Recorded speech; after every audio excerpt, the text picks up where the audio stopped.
અને આ ભાઈ કોણ છે? હા શ્રેયા, વાત વાતમાં હું બધું જ ભૂલી ગયો. આ રામ છે અને થોડા દિવસ આપણા ઘરે રોકાવાના છે. ભલે પધાર્યા, પણ આ તમને ક્યાં મળ્યા અને ક્યાં હતા? અરે શ્રેયા, શાંતિ રાખ.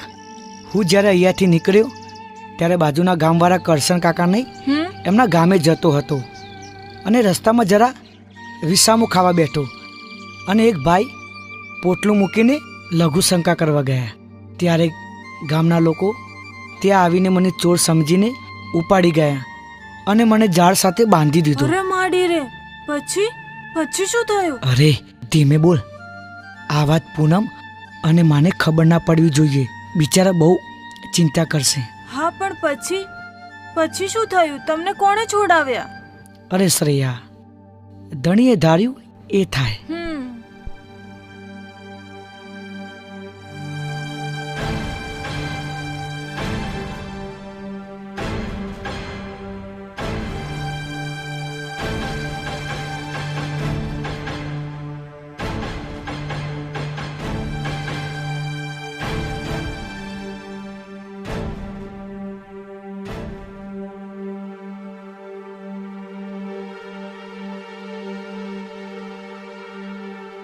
અરે લખા, અરે ભીખા, આ તો રોહિત છે.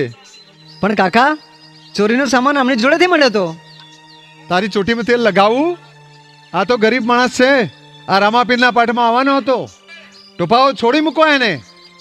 છોડ દો. ગરીબ માણસને હેરાન કરો છો.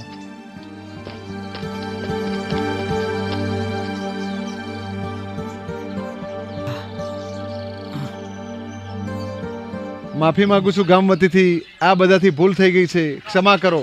પ્રભુ, મારી બહુ મોટી ભૂલ થઈ ગઈ છે, માફ કરો. લો, પાણી પીઓ, બેસો. જિંદગીમાં બીજી વાર ડખો થઈ ગયો.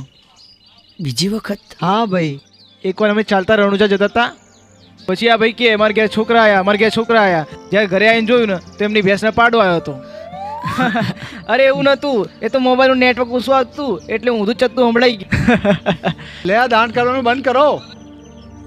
ભગાની દુકાનેથી રોહિતભાઈ માટે નવા કપડાં લઈ આવો.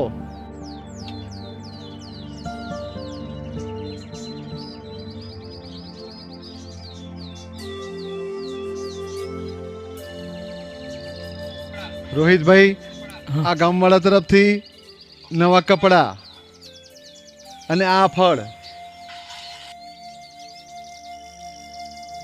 કાકા, પછી ચોર પકડાયો કે નહીં?